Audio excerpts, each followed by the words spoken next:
ہمارے درمیان code word ضروری ہیں ورنہ دھوکہ ہو سکتا ہے۔ کوڈ ورڈز تم بتاؤ۔ آپ بتائیں۔ میں نے ذرا سوچ کر کہا، پھول کھلتے ہیں۔ وہ شرمانے لگی۔ میں نے کہا، اگر یہ پسند نہ ہو تو نہیں نہیں ٹھیک ہے، آپ بتائیں کیسے آنا ہوا۔ میں اسے ایلپا کے متعلق بتانے لگا۔ اس نے تمام باتیں سننے کے بعد کہا، میں ترکی زبان جانتی ہوں۔ جب تک ایلپا دشمنوں کے نرغے سے نہیں نکلے گی میں تھانے کے انچارج کو اپنے قابو میں رکھوں گی۔ میں نے کار سے اترتے ہوئے پارس سے کہا، تھانے دار کے پاس چلو۔ وہ کار سے باہر آ کر کہنے لگا، پلیز آنٹی سے میری بات کرا دیں۔ ہرگز نہیں، چپ چاپ اپنا کام کرو، بدماشی نہیں کرو۔ ہم نے تھانے میں آ کے ایک زخمی عورت کے متعلق رپورٹ دی۔ میرا اندازہ درست نکلا، وہ انگریزی نہیں سمجھ رہا تھا۔ میں نے لیلا سے کہا، یہاں آ کر میری زبان سے ترکی بولو۔ وہ میرے دماغ میں آ گئی۔ میں سوچ کی لہروں کے مطابق ترکی میں بولنے لگا۔ انسپکٹر نے حیرانی سے کہا، آپ ہماری زبان روانی سے بولتے ہیں؟ پارس نے کہا، پیچھے سے محبت دھکا دے تو آدمی آگے سے ہر زبان بولنے لگتا ہے۔ میں نے اسے گھور کر دیکھا۔ انسپکٹر نے پارس سے پوچھا، تم کون ہو؟ میرا نام پارس ہے۔ میرے باپ کا نام فرہاد ہے۔ ماں کا نام شیری ہونا چاہیے تھا، کیونکہ ہمیشہ شیری کے ساتھ فرہاد کا نام جانا جاتا ہے، لیکن میں اپنی ماں کو محبت سے لیلا اماں کہتا ہوں۔ میں نے محسوس کیا کہ لیلا میرے دماغ سے بھاگ گئی ہے۔ انسپکٹر پارس کی انگریزی نہیں سمجھ رہا تھا۔ اس نے پوچھا، یہ کیا کہہ رہا ہے؟ میں نے لیلا کے پاس آ کر کہا، کیا غضب کرتی ہو؟ مجھے چھوڑ کر آ گئی ہو؟ انسپکٹر ترکی میں بول رہا ہے۔ میں کیا جواب دوں گا؟ نہیں، مجھے شرم آتی ہے۔ خدا کے لیے بیٹے کی شرارتوں کی سزا باپ کو نہ دو۔ جلدی آؤ ورنہ کام بگڑ جائے گا۔ میں اس کے دماغ سے آ گیا، وہ میرے دماغ میں آ گئی۔ پارس انگریزی بولتا جا رہا تھا۔ انسپکٹر منہ کھولے اسے دیکھتا جا رہا تھا۔ میں نے بیٹے کا کان پکڑ کر زور سے مروڑتے ہوئے کہا، تمہاری شرارتوں سے لیلا تعاون نہیں کرے گی تو ایلپا کی شامت آ جائے گی۔ پھر میں نے ترکی زبان میں انسپکٹر سے کہا، آپ مسلح پولیس کی اچھی خاصی تعداد لے چلیں، بہت سے غنڈے اس زخمی عورت کو ہلاک کرنا چاہیں گے۔ وہ اس سلسلے میں سوال کرنا چاہتا تھا۔ لیلا نے میرے پاس سے جا کر اس کے دماغ پر قبضہ جما لیا۔ اس نے ریسیور اٹھا کر ہسپتال ایمبولینس کے لیے فون کیا، پھر اٹھتے ہوئے ہم سے کہنے لگا، چلو ایمبولینس ہسپتال سے نکل رہی ہے۔ اس کی زبان سمجھ میں نہیں آئی۔ پارس مجھے دیکھ کر سمجھ گیا کہ لیلا انسپکٹر کو کنٹرول کر رہی ہے۔ وہ تھانے سے باہر بھاگ گیا۔ اگر ہاتھ آتا تو میں اس کی پیٹھ پر ایک تھپ ضرور جماتا۔ لیلا مجھ سے کترا رہی تھی، لیکن ناراض نہیں ہو رہی تھی، بلکہ شرما رہی تھی۔ بیٹا اپنی شرارت کے آئینے میں ہم دونوں کو ایک دوسرے کے چھپے ہوئے چہرے دکھا رہا تھا۔ انسپکٹر ایمبولینس اور مسلح پولیس کی جماعت کے ساتھ آگے چلا گیا۔ ہم بہت فاصلے سے ان کے پیچھے جانے لگے۔ میں نے پارس سے کہا، میں ایلپا کو سمجھانے جا رہا ہوں کہ وہ اس گھر کی عورت پر چادر ڈال کر ایمبولینس والوں کے حوالے کر دے اور خود گھر میں چھپی رہے، باہر سے کوئی اسے نہ دیکھے۔ تم یہی چاہتے ہو نا؟ جی ہاں۔ یہ بھی کہہ دیں کہ جب تک میری آواز نہ سنے دروازہ نہ کھولے۔ اسی وقت ایلپا نے آ کر کوڈ ورڈز ادا کیے۔ میں پہلے انسان ہوں، بعد میں تنظیم والی۔ پارس نے جواباً کوڈ ورڈز ادا کرتے ہوئے پوچھا، تم 15 منٹ میں آنے والی تھیں؟ خیریت تو ہے؟ ہاں، مجھے بھوک لگی ہوئی تھی، میں کچن میں آملیٹ بنا کر کھا رہی تھی۔ میں ایلپا کے دماغ میں آیا۔ اسے پارس سے باتیں کرتے ہوئے پایا تو لیلا کے پاس آ کر کہنے لگا، شیطان ایلپا سے باتوں میں مصروف ہے، میں شرمندہ ہوں کہ اس نے تمہیں پریشان کیا۔ وہ خاموش رہی۔ میں نے کہا، سوری، تم نے تو انسپکٹر کے دماغ پر قبضہ جمایا ہوا ہے، میری بات کا جواب دو گی تو اس کا دماغ آزاد ہو جائے گا۔ ٹھیک ہے، تم اپنا کام کرو، میں ایک سپاہی کے دماغ میں رہوں گا۔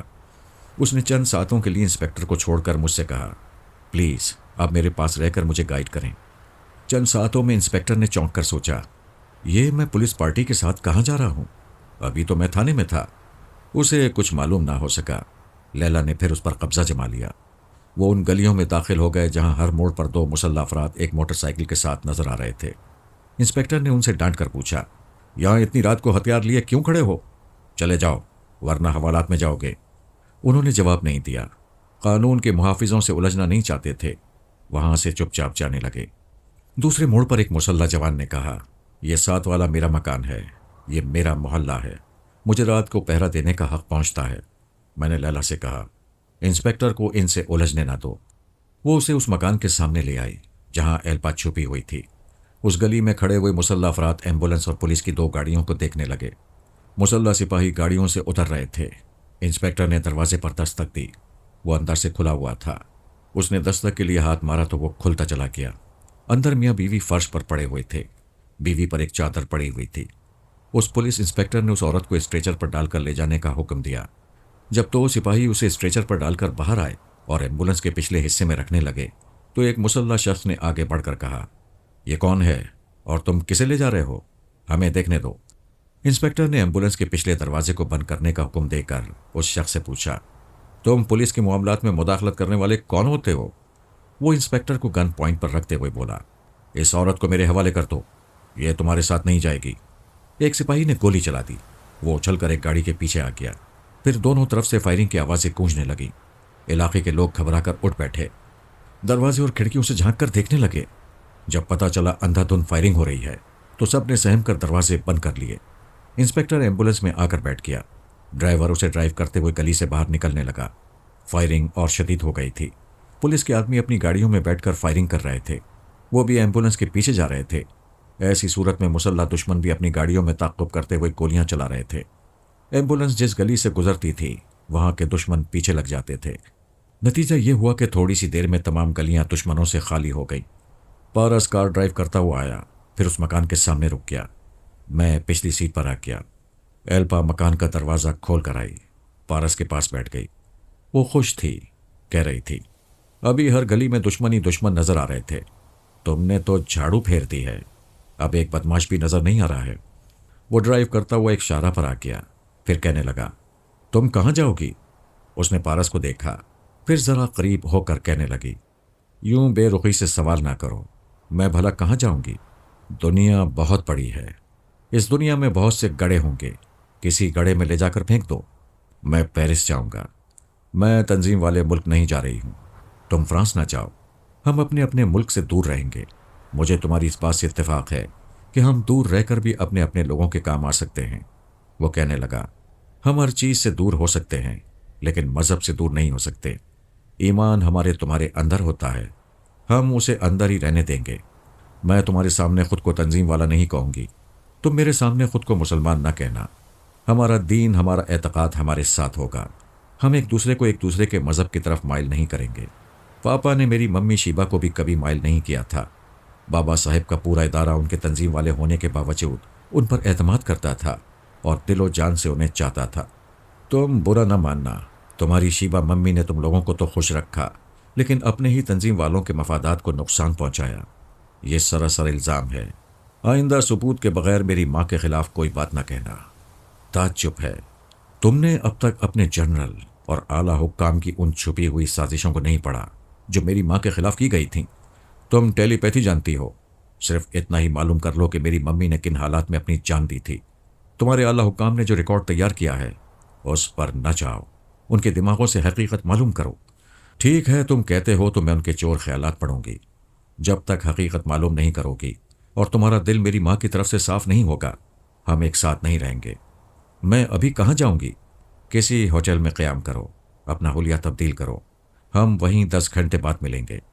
ایلپا کو دشمنوں کے نرغے سے نکالنے کے بعد میں نے لیلا سے کہا، اب انسپکٹر کو جانے دو، وہ ایمبولینس کا تعاقب کرنے والے دشمنوں سے خود نمٹ لے گا۔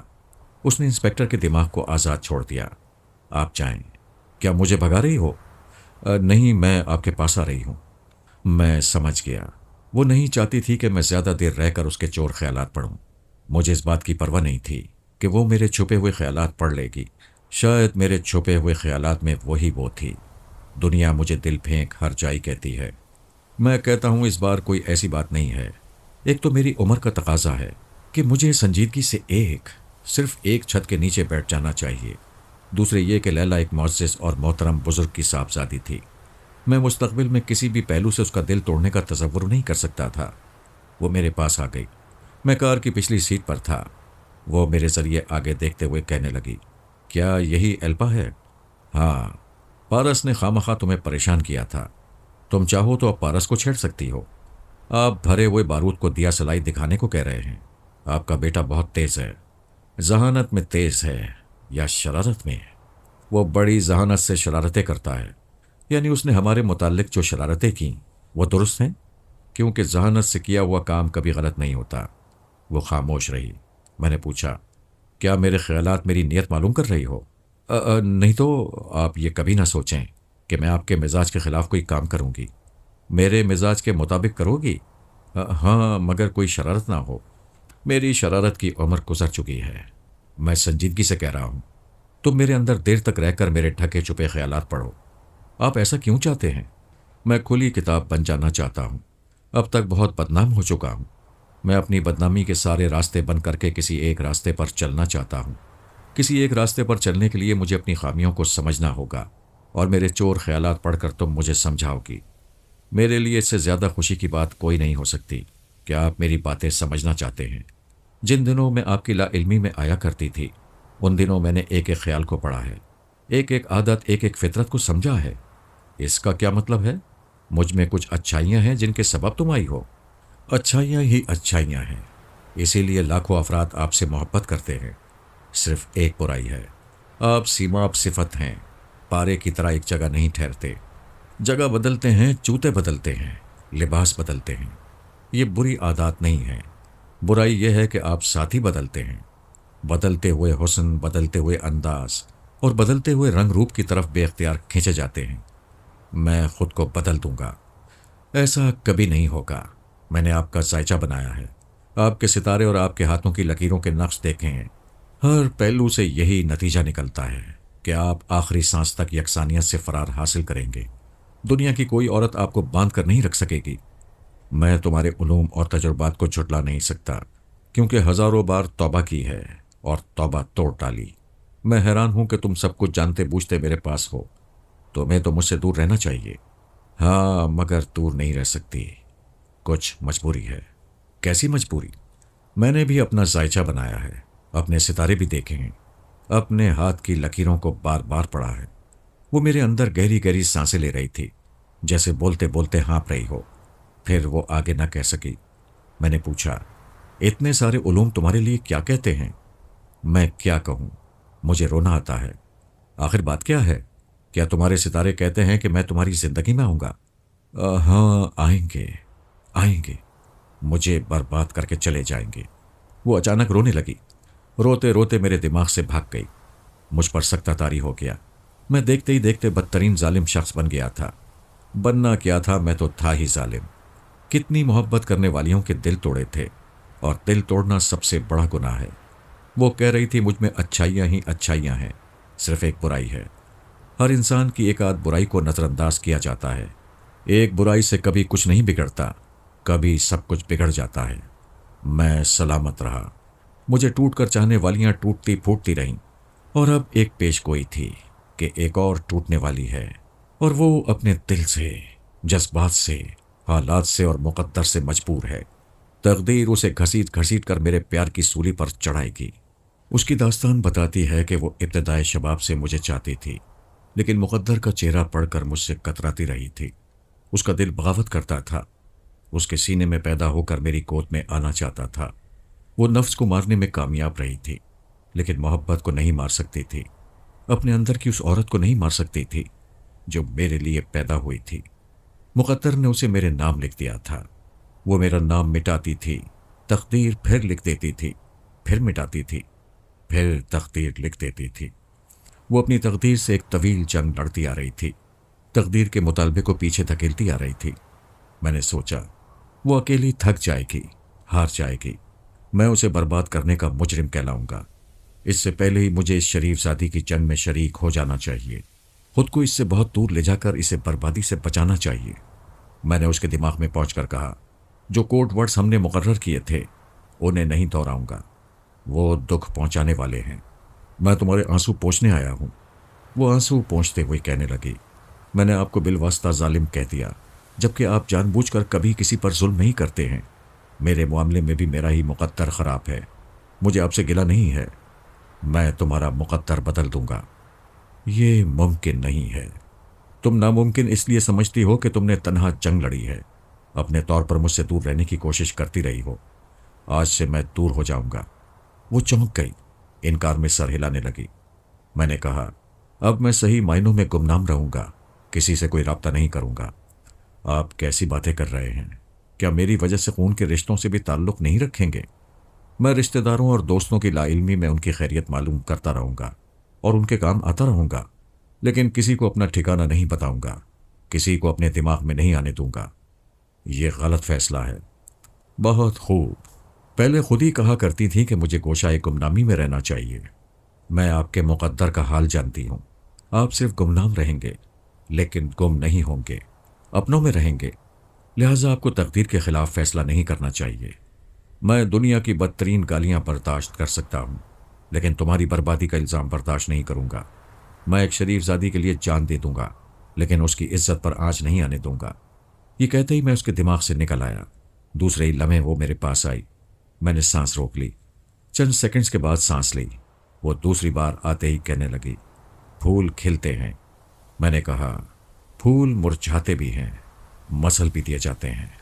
یہ پھول کا مقدر ہے، میں مقدر بدل دوں گا۔ مجھے ایک کوشش کرنے دو۔ جاؤ، چلی جاؤ۔ میں نے سانس روک لی۔ تھوڑی دیر بعد سانس لی، انتظار کیا، وہ نہیں آئی۔ میں سمجھ گیا وہ رو رہی ہوگی۔ میں کیا کر سکتا تھا؟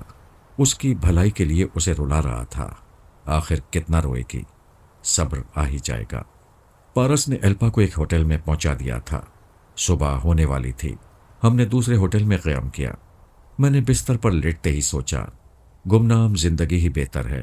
مجھے پہلی اور آخری بار ایک شریف زادی کی خاطر حتی الامکان شرافت کا ثبوت دینا چاہیے۔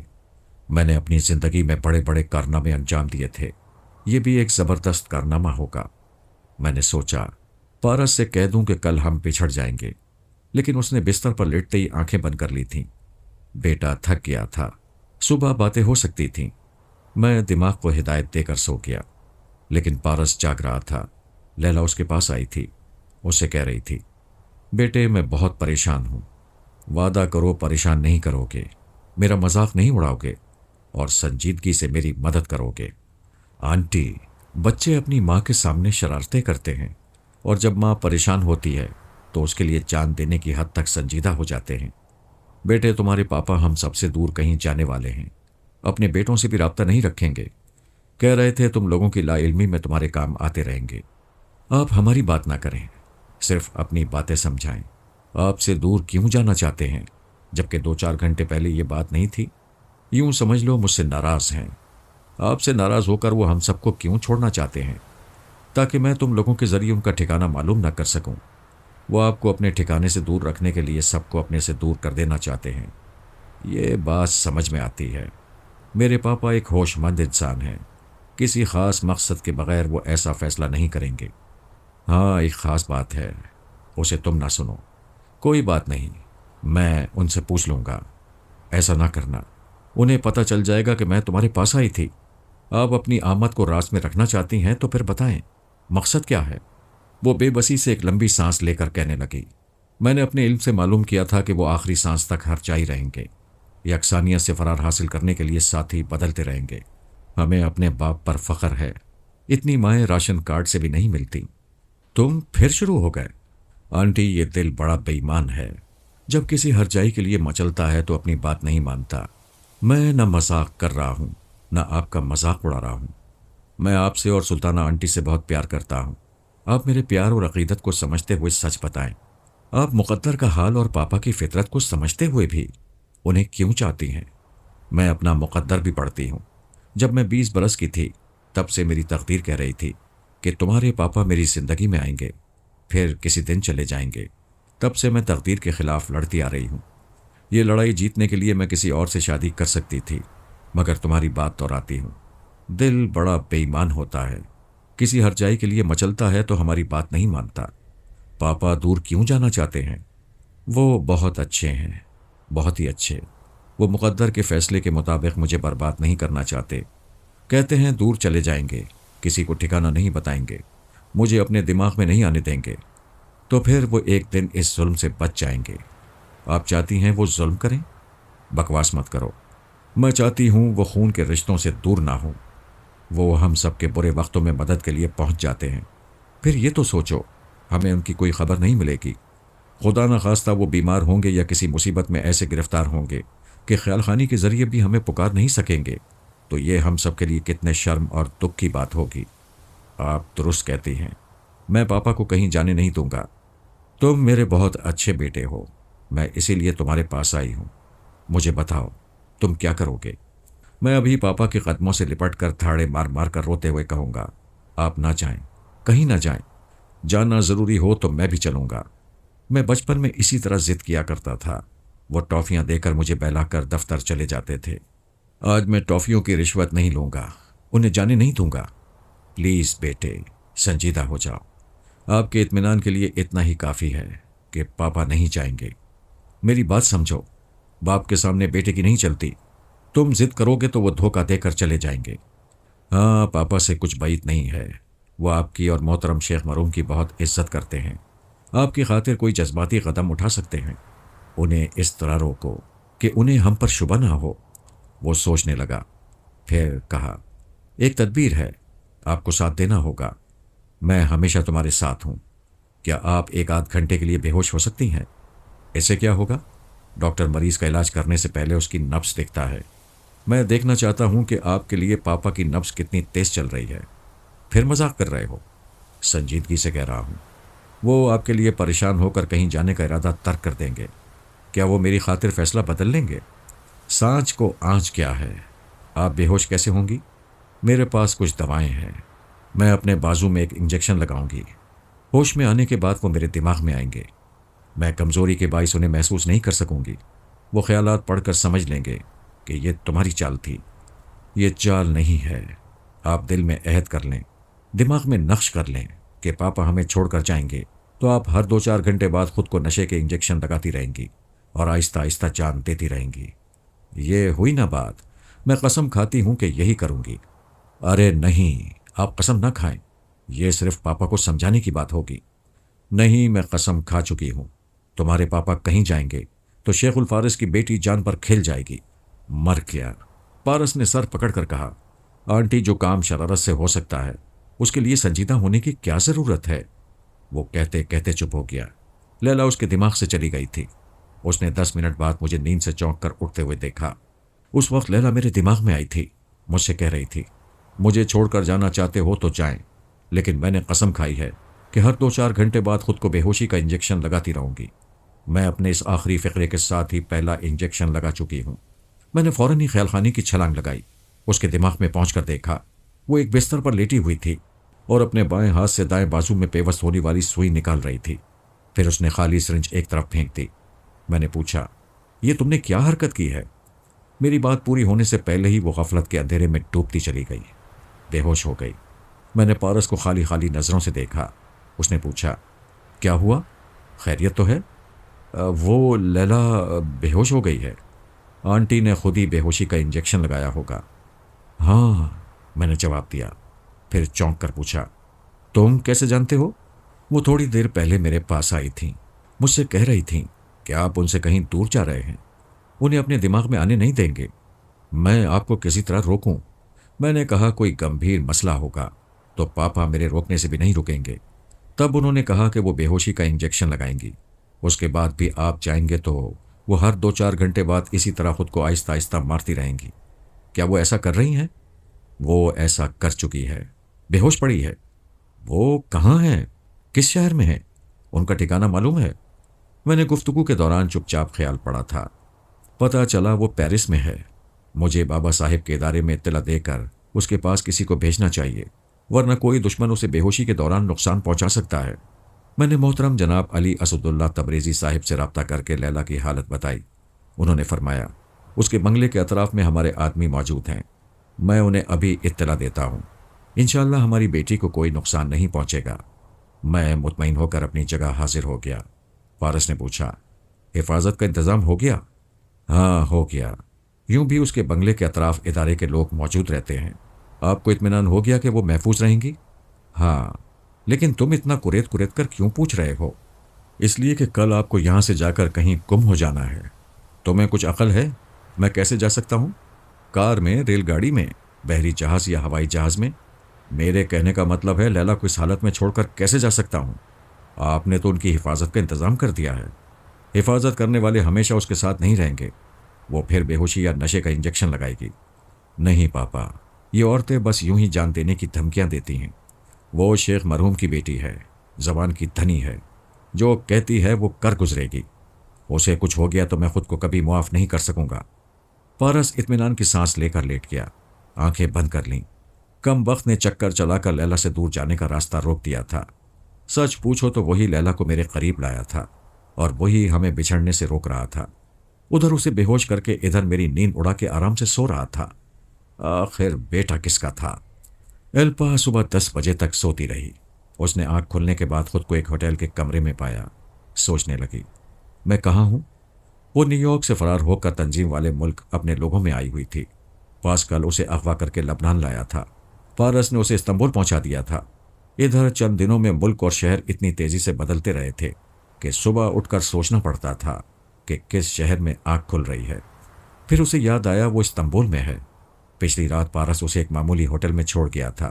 اس کے دل سے ایک آہ نکلی، آج جسے ٹوٹ کر چاہتی ہوں، جس پر اپنا سب کچھ لٹاتی ہوں، وہ مسلمان ہے۔ جس قوم سے، جس خاندان سے اور جس شخص سے شدید نفرت تھی، اسی کا بیٹا میرے جسم و جاں کا مالک بن گیا ہے۔ اس کی منفی سوچ نے کہا، یہ سب دھوکے سے ہوا ہے۔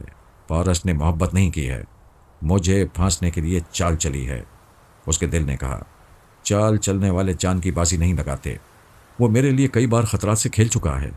منفی سوچ نے کہا، میرے لیے نہیں، میری ٹیلی پیتھی کے لیے سونیا کی ٹیم میں مجھ جیسی بہترین خیال خانی کرنے والی کا اضافہ کرنے کے لیے خطرات سے کھیلتا آ رہا ہے۔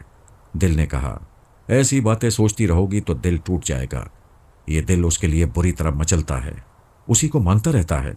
دل کی یہ کمزوری میرے ملک اور قوم کو ڈبو رہی ہے۔ پارس کی ماں ابھی میرے دماغ میں نہیں ہے، مجھے ابھی سوچنے کی آزادی ہے۔ مجھے اچھی طرح سوچنا چاہیے کہ پارس کی چالاکی نے میرے دماغ کو رسونتی کی مٹھی میں دے دیا ہے۔ گویا میں شادی سے پہلے ہونے والی ساس کے قبضے میں پہنچ گئی ہوں۔ وہ جب چاہے گی ٹیلی پیتھی کی انگلیوں پر بہو کو نچائے گی۔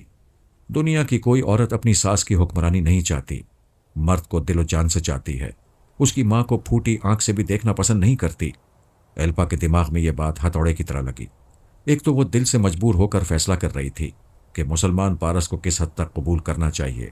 اگر کسی حد تک قبول کر بھی لیا تو ساس کی حکمرانی کبھی برداشت نہیں کرے گی، اور ساس پہلے ہی حکمران بن چکی تھی۔ وہ بستر سے اٹھ کر بیٹھ گئی۔ اسے شدت سے بے بسی کا احساس ہو رہا تھا۔ وہ چاروں طرف سے جکڑی ہوئی تھی۔ اس کے وجود میں سب سے اوپر جو دماغ تھا وہ رسونتی کے قبضے میں تھا۔ سینے میں جو دل تھا اس کا مالک پارس بن گیا تھا، اور جن پیروں پر وہ کھڑی تھی وہ پاؤں اس کے وطن کی زمین سے اکھاڑ دیے گئے تھے۔ ماں بیٹے اس کے ساتھ دوستی کے ثبوت پیش کرتے جا رہے تھے، جبکہ حقیقتاً دشمنی ہی دشمنی تھی۔ اس نے فیصلہ کیا، جنرل کو اپنی مجبوری اور شکست کی رودات سنائی کی۔ بلا سے وہاں کے اعلیٰ حکام اس پر آئندہ اعتماد نہ کریں، اسے کسی ملکی راز میں شریک نہ کریں۔ یہ ملک کے مفاد میں بہتر ہوگا۔ اس طرح رسونتی کو بھی کوئی راز معلوم نہیں ہوگا۔ تنظیم والے ملک میں جو بلند مرتبہ مجھے حاصل ہوا تھا میں اسے چھوڑ سکتی ہوں، وہاں اپنوں کی نظروں میں گر سکتی ہوں، لیکن اپنی قوم کو دوسروں کی نظروں سے نہیں گراؤں گی، کبھی نہیں۔ اس نے خیال خانی کی پرواز کی اور جنرل کے پاس پہنچ کر کوڈ ورڈز ادا کیے۔ اس نے پوچھا، بیٹی تم کہاں ہو؟ ہم تمہارے لیے پریشان ہیں۔ وہ کہنے لگی، آپ مجھے بیٹی کہتے ہیں، میں آپ کے اور اپنی قوم کے اعتماد کو ٹھیس نہیں پہنچاؤں گی، آپ سے کچھ نہیں چھپاؤں گی۔ میرے ساتھ ٹریسری ہو گئی ہے، میں بری طرح رسونتی اور پارس کے جال میں پھنس گئی ہوں۔ یہ تم کیا کہہ رہی ہو؟ آپ کو اتنی جلدی یقین نہیں آئے گا۔ آپ سب نے بھی زبردست دھوکہ کھایا ہے۔ جسے آپ لوگ ڈمی پارس سمجھ رہے تھے وہ اصلی پارس ہے، مسلمان ہے۔ میں تو لٹ گئی، چاروں طرف سے جکڑ گئی ہوں۔ اوہ گاڈ، یہ اچانک کیسے ہو گیا؟ اچانک نہیں ہوا، پارس ڈمی بن کر پہلے سے آپ لوگوں کے درمیان موجود تھا۔ میں نے ایک آدھ بار اس کے چور خیالات پڑھنے کی کوشش کی، لیکن پڑھ نہ سکی۔ رسونتی میرے دماغ میں چھپی ہوئی تھی، مجھے پارس کی اصلیت معلوم کرنے کا موقع نہیں دے رہی تھی۔ رسونتی نے تمہارے دماغ پر کیسے قبضہ جما لیا تھا؟ ایسا کب سے ہے؟ میں اس کے تنویمی عمل کے زیر اثر ہوں۔ یاد نہیں کر سکوں گی کہ مجھے کب ٹریپ کیا گیا تھا۔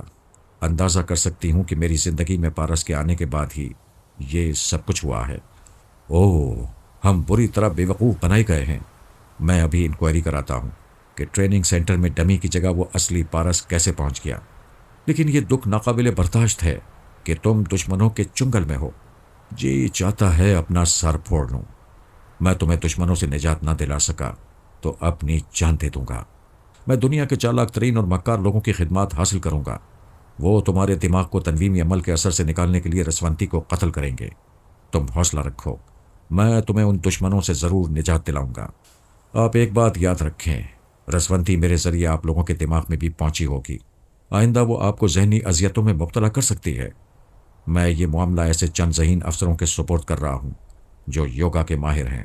میں انہیں تاکید کروں گا کہ مجھے خواہ کتنی ہی ذہنی اذیتوں میں مبتلا کیا جائے، وہ اپنی ذمہ داریوں کو پورا کرتے رہیں اور میری بیٹی کو رسونتی کی گرفت سے نکال لانے کی ہر ممکن کوشش کرتے رہیں۔ جب تک مجھے نجات نہیں ملے گی، آپ بھی کسی ملکی راز میں شریک نہیں رہیں گے۔ جب وہ میرے دماغ میں آئے گی تو میرے چھپے ہوئے خیالات پڑھ کر ہمارے درمیان ہونے والی یہ تمام باتیں معلوم کر لے گی۔ آپ جو کر سکتے ہیں کر گزریں۔ میں ابھی اپنا کام شروع کرتا ہوں۔ پارس کہاں ہے؟ اسی شہر میں ہے، میں اس سے ملوں گی، لیکن آپ اسے اپنے آدمیوں کے ذریعے پکڑنے کی کوشش نہ کریں۔ وہ بہت چالاک ہے، ایک تو دوسروں کو جھانسا دینا خوب جانتا ہے، دوسرے مجھ پر شبہ کرے گا۔ تم فکر نہ کرو، مجھ سے ہر حال میں رابطہ قائم کرتی رہو۔ ایلپا دماغ سے چلی گئی۔ جنرل نے اپنے خاص ماتحت کو بلا کر کہا، میں ڈارک روم میں جا رہا ہوں، اس کمرے کی لائٹیں، کیمرے اور ساؤنڈ کو آن کرو۔ میں 1 گھنٹے تک کسی سے ملاقات نہیں کروں گا، کسی سے فون یا ٹرانسمیٹر پر گفتگو نہیں کروں گا۔ ماتحت چلا گیا۔ جنرل اپنی جگہ سے اٹھ کر ٹہلنے لگا۔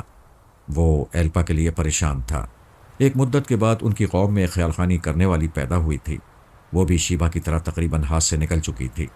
صرف یہ اطمینان تھا کہ ایلپا اپنے ملک کی وفادار ہے، پارس اور رسونتی کی گرفت میں آنے کے باوجود ان سے متاثر نہیں ہے اور ان کی بن کر کبھی ان کے کام نہیں آئے گی۔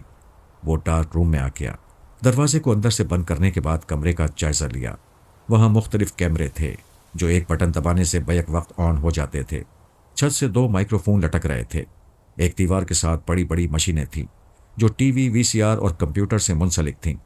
وہ انہیں ترتیب سے آپریٹ کرنے کے بعد کمپیوٹر کے پاس آ کر بیٹھ گیا۔ ٹی وی کا اسکرین آن ہونے پر ایک کمرہ نظر آ رہا تھا۔ وہاں ایک میز کے اطراف 3 کرسیاں تھیں، ایک جانب کمپیوٹر اور ویسی ہی مشینیں تھیں جیسی جنرل کے ڈارک روم میں نظر آ رہی تھیں۔ مزید ایک سرخ بلب روشن تھا۔ جب 3 ادھیڑ عمر کے افراد ان کرسیوں پر آ کر بیٹھ گئے تو سرخ بلب بجھ گیا۔ وہ تینوں سامنے دیکھ رہے تھے، گویا ان کے سامنے بھی اسکرین تھا اور وہ اسکرین پر جنرل کو دیکھ رہے تھے۔ جنرل نے کہا، ایلپا ہمارے ہاتھ سے نکل رہی ہے۔ رسونتی نے تنویمی عمل کے ذریعے اسے تابعدار بنا لیا ہے۔ تھوڑی دیر پہلے جب رسونتی اس کے دماغ میں نہیں تھی، ایلپا نے موقع پا کر مجھے بتایا کہ ہم بہت پہلے سے دھوکہ کھا رہے ہیں۔ ہم ڈمی پارس تیار کرنے کی خوش فہمی میں اصلی پارس کو ٹریننگ سینٹر میں رکھے ہوئے تھے۔ جنرل بول رہا تھا اور وہ توجہ سے سن رہے تھے۔ تمام رودات سننے کے بعد ایک نے کہا، آپ صرف ایلپا کو نہ روئیں، ہمارے ہاتھ سے مورگن بھی گیا۔ مورگن یوگا کا ماہر ہے لیکن ایلپا کی سوچ کی لہروں کو محسوس نہیں کرتا ہے۔ رسونتی ایلپا بن کر اس کے دماغ میں بھی آتی ہوگی۔ دوسرے نے کہا، ہم سے آگے کوئی بات کرنے سے پہلے فوراً جے مورگن کو نظر بند رکھنے کا حکم صادر فرمائیں۔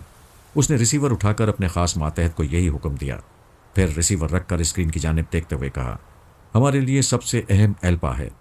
میں تم لوگوں کو گولڈن برین کہتا ہوں۔ اب کوئی ایسی چال چلو کہ رسونتی سے ایلپا کو نجات مل جائے۔ ایک گولڈن برین نے کہا، اسے نجات ملے گی، لیکن کیسے ملے گی یہ ہم آپ کو نہیں بتائیں گے۔ رسونتی آپ کے دماغ میں بھی آتی ہوگی۔ ہاں ٹھیک ہے، مجھے اپنی کارکردگی کی کوئی رپورٹ نہ دو۔ رسونتی مجھے ذہنی اذیتوں میں مبتلا کرے، مجھے مار ڈالنا چاہے، تب بھی اپنی ذمہ داریاں پوری کرتے رہو۔ میں چاہتا ہوں ہماری ایلپا جلد سے جلد نجات حاصل کر کے یہاں چلی آئے۔ دوسرے گولڈن برین نے کہا، اسے نجات حاصل کرنے سے پہلے یہاں آنا چاہیے، ہماری نگرانی میں رہنا چاہیے۔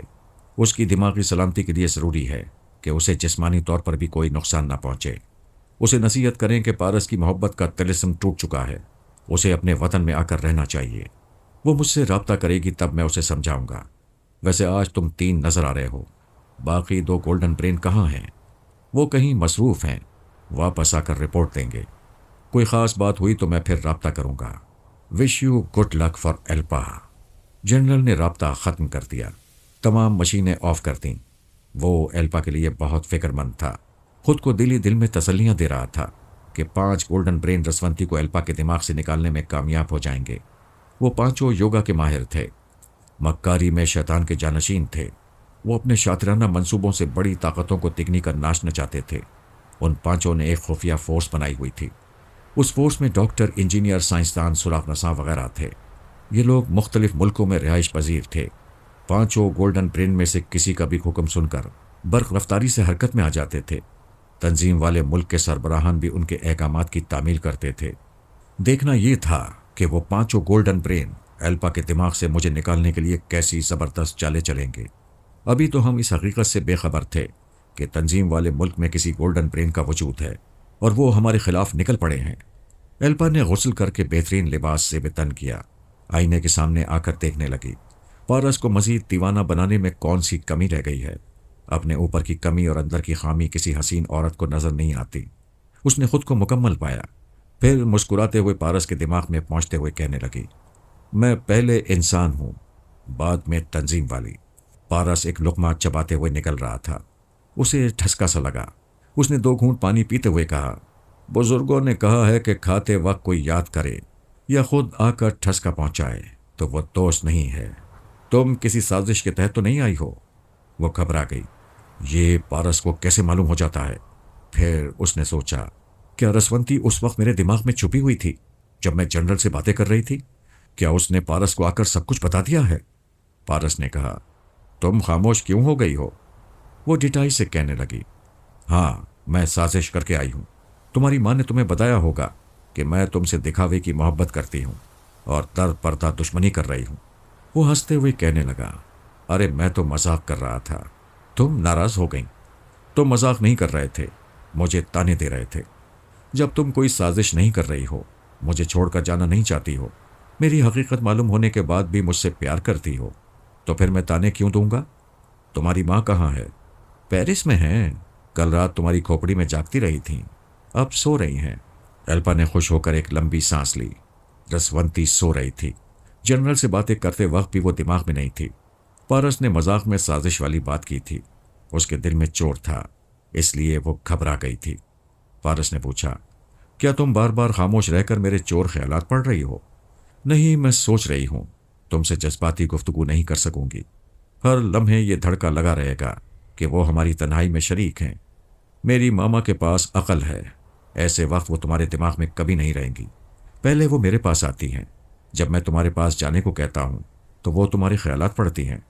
کیا تم سچ کہہ رہے ہو؟ بالکل سچ۔ ہم اخلاق اور تہذیب کا پاس رکھتے ہیں۔ ہمارے خیال خوانی کرنے والوں میں کوئی عورت ہو یا مرد، وہ کبھی کسی عورت کے دماغ میں اجازت حاصل کیے بغیر نہیں جاتا۔ پھر تمہاری ماما مجھ سے اجازت کیوں نہیں لیتی؟ جب تک تم پر مکمل بھروسہ نہیں ہوگا تب تک وہ مجھ سے پوچھ کر تمہارے اندر جایا کریں گی۔ میں ان کا اعتماد کیسے حاصل کر سکتی ہوں؟ میں نے تم سے کہا تھا اپنے جرنل وغیرہ کے چور خیالات پڑھو اور میری شیبہ ممی کی صحیح ہسٹری معلوم کرو۔ جب تمہیں معلوم ہو جائے گا کہ ان کی موت کن حالات میں ہوئی تھی اور وہ کتنی عظیم تھیں تو میں تمہارے ساتھ رہنے کے متعلق سوچوں گا۔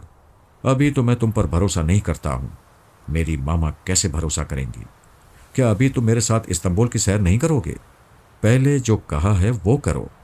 تم آ کر تو دیکھو میں نے تمہارے لیے کیسا سنگار کیا ہے۔ میں گھنٹے 2 گھنٹے بعد آ کر سنگار کی تعریف کر سکتا ہوں۔ تم بڑے ضدی ہو۔ اچھا، میں ابھی جنرل کے خیالات پڑھ کر آتی ہوں۔ اس نے دماغی طور پر حاضر ہو کر آئینے میں دیکھا۔ دل کہہ رہا تھا، پارس ابھی دیکھے گا تو نثار ہو جائے گا۔ یہ جلوہ دکھانے کے لیے مجھے جنرل کے چور خیالات پڑھنے ہوں گے۔ وہ چپ چاپ جنرل کے اندر پہنچ گئی۔ پارس نے مجھ سے کہہ دیا تھا کہ وہ کہاں جا رہی ہے، اس لیے میں اس کے دماغ میں پہنچا ہوا تھا۔ وہ سوچ رہی تھی معلومات حاصل کرنے کی ابتدا کیسے کرنی چاہیے، اور یہ ضروری تو نہیں کہ جو مجھے بیٹی کی طرح چاہتا ہے، مجھے باپ کا پیار دیتا ہے، میں اس کے چور خیالات پڑھوں۔ میں پارس سے جھوٹ کہہ سکتی ہوں کہ خیالات پڑھ چکی ہوں۔ اس کی تسلی کے لیے کہہ دوں گی کہ واقعی اس کی شیبہ ممی کے ساتھ ظلم ہوا ہے، وہ بہت عظیم عورت تھیں، وغیرہ وغیرہ۔ اس سے پہلے کہ وہ جنرل کے دماغ سے یوں ہی واپس آتی، میں نے جنرل کے اندر تحریک پیدا کی، اس کی سوچ کے ذریعے سوال کیا، ایلپا کو کیسے نجات ملے گی؟ رسونتی کیسے اس کا پیچھا چھوڑے گی؟ جنرل کی سوچ نے کہا، مجھے صبر و تحمل سے تھوڑا انتظار کرنا ہوگا۔ 5 گولڈن برین ضرور رسونتی کو اس کے دماغ سے نکال دیں گے۔ یہ 5 گولڈن برین والی بات میرے لیے نئی تھی۔ ایلپا بھی ان کے متعلق پوچھنا چاہتی تھی۔ یہ تو ہمیں بعد میں بھی معلوم ہو سکتا تھا۔ میں نے ایلپا سے سوال کرایا، بڑے بڑے گولڈن برین فرات کا کچھ بگاڑ نہ سکے، اگر ایلپا کو رسونتی سے نجات نہ ملی تو کیا ہوگا؟ جنرل کی سوچ نے کہا، تو پھر مجبوری ہے، ہم ایلپا کو گولی مار دیں گے۔ ایلپا کے دماغ کو جھٹکا سا لگا۔ وہ کبھی ایسی بات کی توقع نہیں کر سکتی تھی۔ اسے یقین نہیں آ رہا تھا کہ جنرل کا یہ چور خیال اس نے صحیح طور پر سنا ہے۔ اس بار اس نے خود ہی سوال کیا، جسے میں بیٹی کہتا ہوں اور باپ کا پیار دیتا ہوں، اسے کیا گولی مارنا چاہیے؟ جنرل نے ناگواری سے سوچا۔ سیاست کے میدان میں اقتدار کی جنگ ہوتی ہے۔ اس جنگ میں کوئی رشتہ نہیں ہوتا۔ بازی جیتنے کے لیے گدھے کو باپ بنایا جاتا ہے۔ ہم نے شیبہ کو بھی بیٹی بنایا تھا، لیکن وہ الو کی پٹھی ہماری وفادار ہو کر مسلمانوں کا ساتھ دیتی رہی تھی۔ میں نے سوال کرایا، کیا شیبہ نے تنظیم والوں کو نقصان پہنچایا تھا؟ ویسے تو کوئی نقصان نہیں پہنچایا تھا، لیکن یہی نقصان کیا کم تھا کہ وہ مسلمانوں کی دوست تھی؟ ایلپا نے جنرل کی سوچ میں کہا۔ اچھا ہوا شیبہ کو مار ڈالا گیا۔ اسی سوچ کے ساتھ ہی میں نے جنرل کے دماغ میں آ کر اسے شیبہ کی موت کا واقعہ سوچنے پر مجبور کیا۔ ایلپا توجہ سے سننے لگی کہ کس طرح شیبہ کو شاہی محل میں رکھا گیا تھا۔ ڈمی فرات بنا کر اس کی آبرو سے کھیلا گیا تھا۔ وہ حیا والی عزت دار عورت تھی۔ جب اسے فریب کا علم ہوا تو وہ اپنی بے عزتی اور بے آبرو ہونے کو برداشت نہ کر سکی، اپنی جان پر کھیل گئی۔ جب اس نے یہ تمام واقعہ دہرایا تو میں نے اسے پھر سوچنے پر مجبور کیا۔ اس کے دماغ نے کہا، جس شاہی محل میں شیبہ کی عزت سے کھیلا گیا تھا اور اسے خودکشی پر مجبور کیا گیا تھا، وہی شاہی محل ایلپا کو رہائش کے لیے دیا گیا ہے۔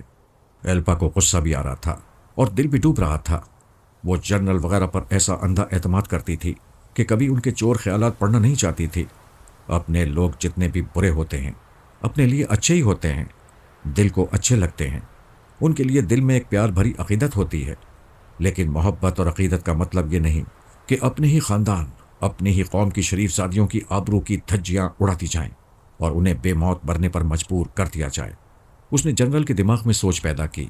ہم نے چاہا تھا کہ ایلپا ایک ڈمی پارس کو اپنا لے اور شیبہ کی طرح کسی مسلمان سے اپنا دل نہ ہارے، لیکن ایلپا مسلمان پارس پر اپنا سب کچھ لٹا چکی ہے۔ اگر وہ مسلمانوں کی حمایت کرنا شروع کر دے اور کسی اسلامی ملک کے خلاف سازش میں شریک ہونے سے انکار کر دے تو کیا ہوگا؟ جنرل کی سوچ نے کہا، میں اسی تشویش میں ہوں کہ کیا ہوگا۔ ہمیں ایک ٹیلی پیتھی جاننے والی مل گئی ہے۔ ہم اسے کسی مسلمان کی گود میں جانے نہیں دیں گے۔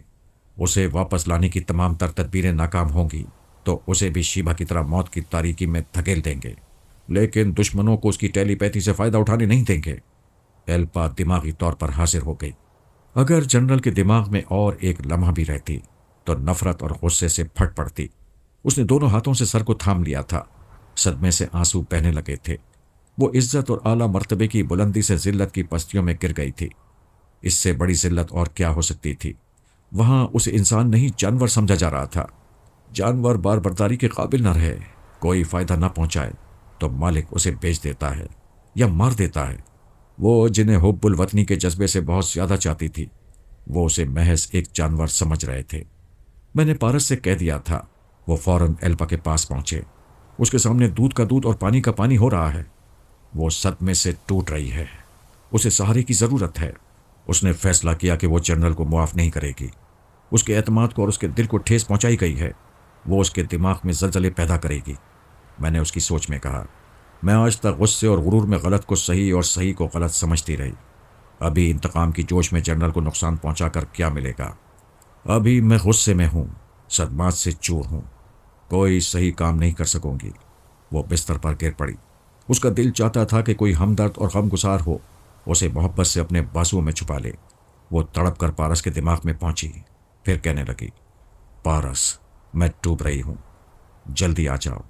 پارس، میں رو رہی ہوں، دروازہ کھولو گی تو میں آ جاؤں گا۔ میں ابھی دستک دینے ہی والا تھا۔ وہ اچھل کر بستر سے نکل کر دوڑتی ہوئی آئی، دروازہ کھولا، پھر پارس کو دیکھتے ہی میں بہو رانی کے دماغ سے نکل آیا۔ ہمارے لیے راستے ہموار ہو رہے تھے، مشکلیں آسان ہو رہی تھیں۔ سونیا کو امید تھی کہ وہ جلد ہی خیال خانی کرنے والوں کو ٹریپ کرنے کے بعد اس ملک سے واپس چلی جائے گی۔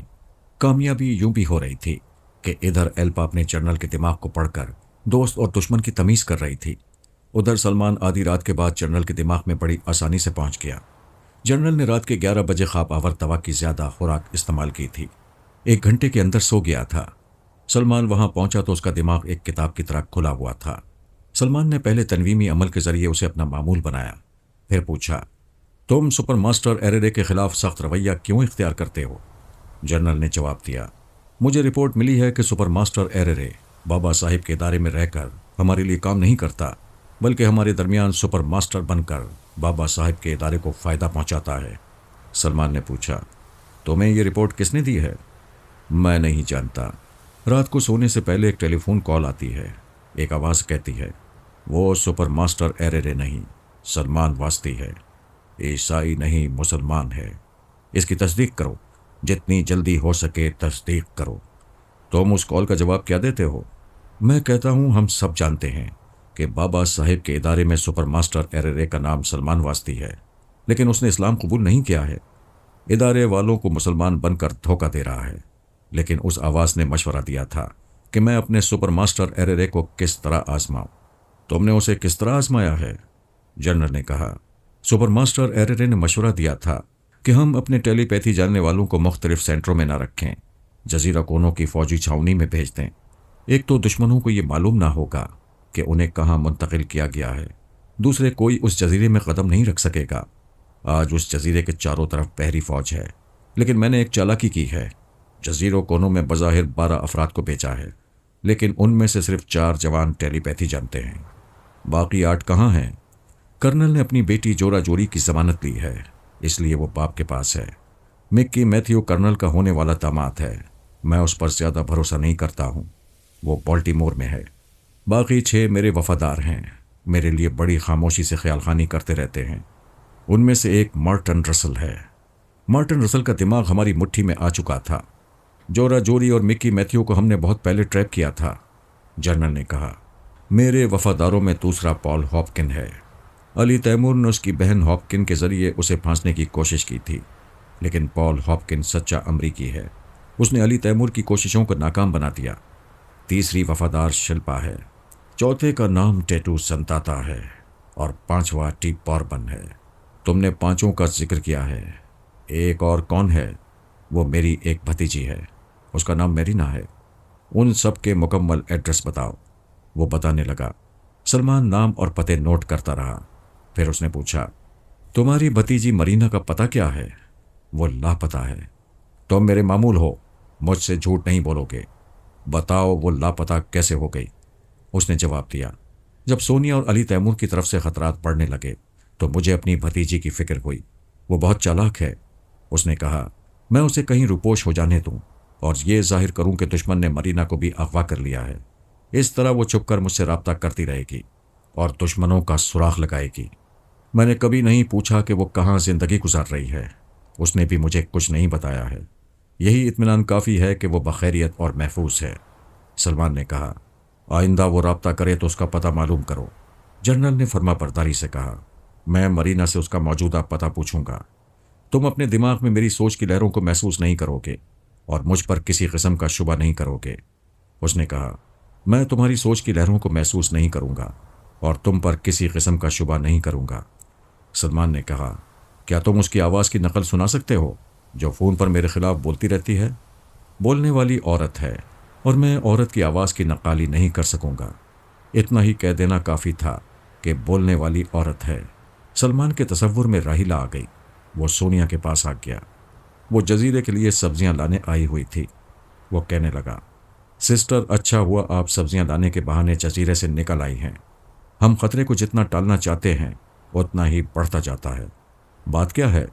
اس نے کہا، مسٹر ولف نے مارٹن رسل کو اپنے قابو میں کر لیا ہے، میں جنرل پر عمل کر چکا ہوں۔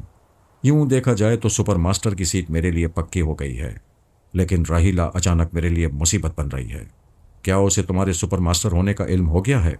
شاید اسے معلوم ہو گیا ہے۔ جنرل نے معمول بن کر بتایا ہے کہ رات کو سونے سے پہلے فون پر ایک عورت بولتی ہے کہ سپر ماسٹر مسلمان ہے اور بابا صاحب کے ادارے کا وفادار ہے، اسی لیے آج کل جنرل کا رویہ میرے خلاف ہو گیا تھا۔ تمہیں شبہ ہے کہ راحیلہ فون کرتی ہے؟ یقین نہیں ہے؟ پہلے راحیلہ سے رابطہ کرو، اس سے باتیں کرو۔ میں نے یہی سوچا تھا، پھر خیال آیا کہ پہلے اپنی پوزیشن مضبوط کر لینا چاہیے۔ مجھے اور سلطانہ کو کم از کم ایک دن کے لیے اس ملک سے باہر نکل جانا چاہیے، ورنہ راحیلہ جب جنرل تک پہنچ سکتی ہے تو دوسرے حکام تک پہنچ کر ہمارا راستہ روک سکتی ہے۔ ہاں، یہ بہتر ہے، سلطانہ کو یہاں سے نکلنے کو کہو۔ لیلا نے جزیرے کے چوتھے ٹیلی پیتھی جاننے والے جوان جوڈی نارمن کو بھی ٹریپ کر لیا ہے۔ باقی جوانوں کو بعد میں دیکھا جائے گا۔ سسٹر، آپ نے اپنا کام مکمل کر لیا ہے۔ جزیرے میں صرف 4 ٹیلی پیتھی جاننے والے ہیں جو آپ کے قابو میں آ گئے ہیں، باقی 8 ڈمی ہیں۔ جنرل نے مجھے دھوکہ دیا تھا۔ میں ان 8 کے نام اور پتے نوٹ کر چکا ہوں۔ ایسا ہے تو ثانی اور علی کو بھی یہاں سے جانے کو کہو۔ وہ سونیا سے باتیں کرنے کے بعد سلطانہ کے پاس آیا، کوڈ ورڈز ادا کیے، اسے جنرل سے حاصل ہونے والی معلومات بتائیں، پھر کہا جنرل تنویمی نیند سے بیدار ہوگا تو میری مرضی کے مطابق ہم دونوں پر سے پابندیاں ختم کرا دے گا۔ ہم کل تک کسی فلائٹ سے یہ ملک چھوڑ دیں گے۔ وہ کہنے لگی جنرل پوری طرح قابو میں آ گیا ہے، تم بدستور ماسٹر رہ سکتے ہو۔ راہیلہ سے بات کرو، ہو سکتا ہے وہ دشمنی کر رہی ہو۔ خدا کرے ایسا ہی ہو، لیکن یہ ملک چھوڑنے کے بعد ہی میں راہیلہ سے رابطہ کروں گا، ورنہ وہ دوسرے ذرائع سے ہم پر پابندیاں عائد کرا دے گی۔ ابھی اسے خوش فہمی میں رہنے دو۔ جنرل اس کی فون کال پر عمل کر رہا ہے اور میرا محاسبہ کرنے والا ہے۔ ٹھیک ہے، میں روانگی کی تیاری کرتی ہوں۔ پہلے نیند پوری کر لو، صبح ہونے والی ہے۔ میں ابھی ثانی اور علی کے پاس سے آئی ہوں، تھک گئی ہوں۔ 2 گھنٹے سونے کے بعد سفر کی تیاری کروں گی۔ سلمان نے دماغی طور پر حاضر ہو کر وہ فہرست دیکھی جس میں ٹیلی پیتھی جاننے والوں کے نام اور پتے لکھے ہوئے تھے۔ ایک خیال خانی کرنے والا مونٹریال میں رہتا تھا۔ ثانی اور علی بھی اسی شہر میں تھے۔ اس نے علی کے دماغ پر دستک دی، کوڈ ورڈز ادا کیے۔ وہ سو رہا تھا، اٹھ کر بیٹھ گیا۔ سلمان نے کہا نیو یارک میں 4:20 ہوئے ہیں۔ اس وقت ہر شخص گہری نیند میں ہوتا ہے۔ علی نے پوچھا انکل، کیا یہ کہہ کر آپ مجھے جگانے کی معذرت کریں گے؟ نہیں بیٹے، میں جانتا ہوں تم اور پارس سپاہی ہو، نیند اپنے قابو میں رکھتے ہو۔ میں یہ کہنا چاہتا ہوں کہ اس وقت دشمن بھی گہری نیند میں ہوگا۔ وہ اسی شہر میں ہے، پتہ نوٹ کرو۔ سلمان نے پتہ بتا کر کہا اس کا نام ڈی بوربن ہے۔ وہ ٹیلی پیتھی جانتا ہے، جنرل کا وفادار اور خاص ماتحت ہے۔ میں ابھی جا رہا ہوں، پہلے اچھی طرح معلوم کرو، اس نے اپنی حفاظت کے لیے خاص انتظامات کیے ہوں گے۔ آپ اطمینان رکھیں۔ وہ دماغی طور پر حاضر ہو گیا۔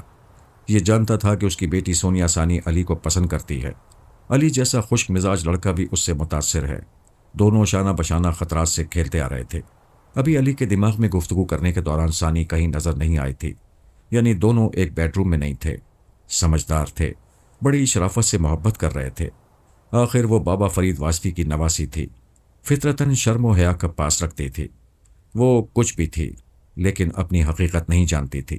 اسے اتنا معلوم تھا کہ سونیا نے ایک ماں کی طرح اس کی پرورش کی ہے۔ جب اسے بابا صاحب کے ادارے میں داخل کیا گیا تو وہ لاوارث تھی۔ اسے باپ کے طور پر سلمان واسطی کا نام دیا گیا تھا۔ بظاہر اس کے ساتھ ناانصافی ہوئی تھی۔ وہ اپنے نانا جان کے ادارے میں اور باپ کی موجودگی میں لاوارث تھی، لیکن اس کی بہتری کے لیے ایسا کیا گیا تھا۔ راہیلہ کو ہر طرح سے یقین دلایا گیا تھا کہ اس نے ایک مردہ بچے کو جنم دیا ہے۔ اس کی کوئی بیٹی اور بابا صاحب کی کوئی نواسی نہیں ہے۔ اگر راہیلہ کو معلوم ہو جاتا تو وہ اپنی بیٹی کو چھین لینے کی ہر ممکن کوشش کرتی۔ یہ ان کے لیے شیطانی ہدایات تھیں۔ راہیلہ کو اس کی ماں سارائی لے گئی اور سارائی کو اس کی ماں نے چھین لیا تھا۔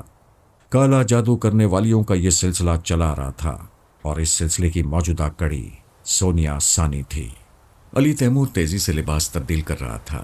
ثانی دوسرے کمرے میں سو رہی تھی۔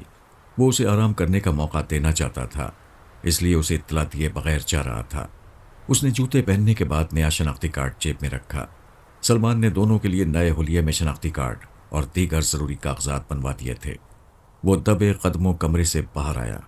کوریڈور میں پہنچ کر ایک کھڑکی کا پردہ ہٹا کر دیکھا۔ وہ بستر پر سو رہی تھی۔ علی تیمور دیر تک اسے بے اختیار دیکھتا رہ گیا۔ وہ تو ایسے بھی دل میں اتر گئی تھی۔ نیند کی حالت میں اس کا حسن اور بھی سحر زدہ کر رہا تھا۔ وہ حقیقت پسند تھا، عشق و محبت کو خیالی معاملات سمجھتا تھا اور کہتا تھا خیالوں کی دنیا میں رہنے والے کا عمل رک جاتا ہے، وہ کوئی عمل کرتے کرتے تصور میں کھو جاتا ہے۔ اس نے ثانی کے دیدار سے چونک کر سوچا مجھے کیا ہو گیا تھا؟ میں تو ایک ٹیلی پیتھی جاننے والے ڈی بوربن کا شکار کرنے جا رہا تھا۔ راستے میں عشق آ گیا۔ اسی لیے میں محبت سے کتراتا رہا تھا، لیکن یہ اپنے بس کی بات نہیں ہوتی۔ جب ہوتی ہے تو بے اختیار ہو جاتی ہے۔ میں نے اور ثانی نے دانستہ محبت نہیں کی ہے، ہم آپ ہی آپ ایک دوسرے کے اسیر ہو گئے ہیں۔ وہ کھڑکی کے پاس سے پلٹ گیا، اس بنگلے سے باہر جانے لگا۔ اس نے محسوس کیا کہ کوئی غیر معمولی بات ہو رہی ہے۔ وہ رکنا چاہتا ہے مگر جا رہا ہے۔ ایک خیال آیا شاید یہ عشق کی حماقت ہے۔ ثانی بے حد حسین لگ رہی ہے، اس کے قریب رہنے کو جی چاہتا ہے۔ وہ سوچتا ہوا باہر آ گیا۔ بنگلے کے احاطے میں کار کھڑی ہوئی تھی۔ وہ کار سٹارٹ کر کے ثانی کو نیند سے جگانا نہیں چاہتا تھا۔ وہاں سے چلتا ہوا احاطے سے نکل کر اسٹریٹ پر چلنے لگا۔ آگے مین روڈ پر اسے ٹیکسی مل سکتی تھی۔ وہ ڈی بوربن کو شکار کرنے جا رہا تھا۔ ادھر بوربن بنگلے کے پیچھے پہنچ گیا تھا۔ وہ ثانی اور علی کو شکار کرنے آیا تھا۔ جب سے وہ دونوں مونٹریال پہنچے تھے تب سے بوربن ان کی طاق میں تھا۔ جنرل کے خاص جاسوس ثانی اور علی کے ہاتھوں مارے گئے تھے اور وہ دور ہی دور سے تماشا دیکھتے ہوئے تسلیم کر رہا تھا کہ دونوں زبردست ہیں، ان کا سامنا کرنے کی حماقت نہیں کرنا چاہیے۔ وہ تدبیر سوچتا رہا، پھر اس نتیجے پر پہنچا تھا کہ انہیں دھوکے سے ٹریپ کرنا چاہیے۔ اب وہ انہیں دھوکے سے بے بس کرنے آیا تھا۔ اس کے شانے سے ایک چھوٹا سا گیس سلنڈر لٹک رہا تھا، اس میں بے ہوش کرنے والی گیس تھی۔ یہ گیس اسپرے کرنے کے لیے بوربن نے صبح 4 بجے کا وقت مقرر کیا تھا۔ اسے یقین تھا کہ اس وقت دونوں گہری نیند میں ہوں گے۔ ان کے بیدار ہونے اور سنبھلنے سے پہلے گیس ان کے نتنوں میں جائے گی، پھر وہ اٹھنے کے قابل نہیں رہیں گے۔ اس نے بنگلے کے چاروں طرف گھوم کر دیکھا، کھڑکیاں اور دروازے بند تھے۔ یہ اچھا ہی تھا، اس طرح گیس باہر نہیں جا سکتی تھی۔ وہ ایک چکر لگانے کے بعد سامنے دروازے پر آیا۔ 1 منٹ پہلے اسے علی تیمور باہر سے بند کر کے گیا تھا۔ اس نے دروازے کو لاک نہیں کیا تھا، صرف چٹخنی لگا دی تھی جیسے بوربن آسانی سے کھول سکتا تھا۔ وہ اندر جانے سے پہلے گردن سے لٹکے ہوئے گیس ماسک کو پہننے لگا۔ علی چلتے چلتے رک گیا۔ اسے ثانی کو چھوڑتے وقت جو ایک غیر معمولی سی بات محسوس ہو رہی تھی، وہ بات سمجھ میں نہیں آ رہی تھی۔ اب سمجھ میں آ گئی۔ ثانی جو کمبل اوڑھ کر سو رہی تھی، اس کے اندر سے ایک پاؤں جھلک رہا تھا۔ اس پیر میں ایک جوتا تھا، وہ جوتے پہن کر سو رہی تھی۔ علی نے جوتے کی ایک جھلک دیکھی تھی، پھر ثانی کے خوابیدہ حسن میں کھو گیا تھا۔ وہاں سے واپسی پر لاشعور کچھ کہہ رہا تھا اور وہ اسے عشق کی حماقت سمجھ رہا تھا۔ بہرحال وہ راستے سے پلٹ گیا، بنگلے کی طرف آنے لگا۔ ثانی بہت ہی نفاست پسند تھی، ہر کام سلیقے سے کرتی تھی۔ وہ کبھی جوتے پہن کر نہیں سو سکتی تھی۔ علی کا دماغ چیخ چیخ کر کہہ رہا تھا کہ ثانی کسی مشکل میں ہے، کسی نے ٹریک کیا ہے۔ وہ جس حالت میں تھے اسی حالت میں اسے سونے پر مجبور کیا گیا ہے اور اب اس کے خوابیدہ دماغ پر عمل کیا جا رہا ہے۔ وہ تقریباً دوڑتا ہوا بنگلے کے احاطے میں پہنچا۔ کچھ فاصلے سے وہ دروازہ کھلا ہوا نظر آیا جسے وہ ابھی باہر سے چٹخنی لگا کر گیا تھا۔ اس نے چاروں طرف نظریں دوڑائیں، پھر پنجوں کے بل چلتا ہوا دروازے کے پاس آیا۔ اندر اسے ہلکی سی آواز سنائی تھی۔ وہ محتاط انداز میں دبے پاؤں کوریڈور میں پہنچا۔ کوئی ثانی کے بیڈ کی وہ کھڑکی بند کر رہا تھا جہاں سے علی نے اس کے خوابیدہ حسن کو دیکھا تھا۔ اس بیڈ روم کا دروازہ کھلا تھا جبکہ وہ تھوڑی دیر پہلے بند تھا۔ علی آہستہ آہستہ قدم رکھتا ہوا دروازے کے پاس آیا۔ بوربن کا ارادہ تھا کھڑکی بند کرنے کے بعد دروازے کے پاس آئے گا، پھر گیس اسپرے کر کے باہر نکل کر دروازہ بھی بند کر دے گا۔ وہ گیس ماسک پہنے ہوئے تھا، لیکن جیسے ہی دروازے پر آیا اس کی کمر پر ایک لات پڑی۔ اچانک حملے کے باعث ہاتھ سے گیس سلنڈر چھوٹ کر قالین پر چلا گیا۔ وہ آگے جا کر اوندھے منہ گرا، پھر اچھل کر کھڑا ہو گیا۔ اتنی دیر میں علی نے پیچھے سے گردن دبوچ لی، ایک ہاتھ سے چہرے پر چڑھے ہوئے گیس ماسک کو کھولنے لگا۔ بوربن اپنی گردن چھڑانے اور گیس ماسک کو کھولنے سے باز رکھنے کی کوشش کر رہا تھا۔ جدوجہد کے دوران علی نے کہا، اٹھو، آنکھیں کھولو، تمہارے کمرے میں اتنی آوازیں ہو رہی ہیں اور تم۔ اس کی بات ادھوری رہ گئی۔ بوربن نے علی کو پیٹ میں کونی ماری تھی۔ علی اس کے چہرے سے گیس ماسک کھینچتا ہوا باہر چلا گیا، پھر کہنے لگا، اس ماسک کے بغیر تم گیس اسپرے نہیں کر سکو گے۔ ایسا کہتے وقت وہ ثانی کو دیکھ رہا تھا اور حیران ہو رہا تھا۔ وہ غافل پڑی ہوئی تھی، جبکہ وہ نیند کی حالت میں بھی جاگتا ہوا ذہن رکھتی تھی۔ کوئی غیر معمولی بات ہو تو دماغ اسے چونکا دیتا تھا۔ اس کی یہ غفلت دیکھ کر یہی سمجھا جا سکتا تھا کہ اس کی کسی کمزوری سے کوئی فائدہ اٹھا کر ٹیلی پیتھی جاننے والا دشمن اس پر کوئی عمل کر رہا ہے۔ بوربن اس کی گہری نیند سے فائدہ اٹھانا چاہتا تھا۔ اس نے سوچا ثانی بے ہوش ہو جائے گی تو وہ اس کے دماغ میں جا سکے گا۔ اس نے قالین پر پڑے ہوئے گیس سلنڈر کی طرف چھلانگ لگائی، وہاں پہنچا، مگر اسے جھک کر اٹھانے سے پہلے ہی منہ پر ایک لات پڑی۔ وہ چیختا ہوا دوسری طرف الٹ گیا۔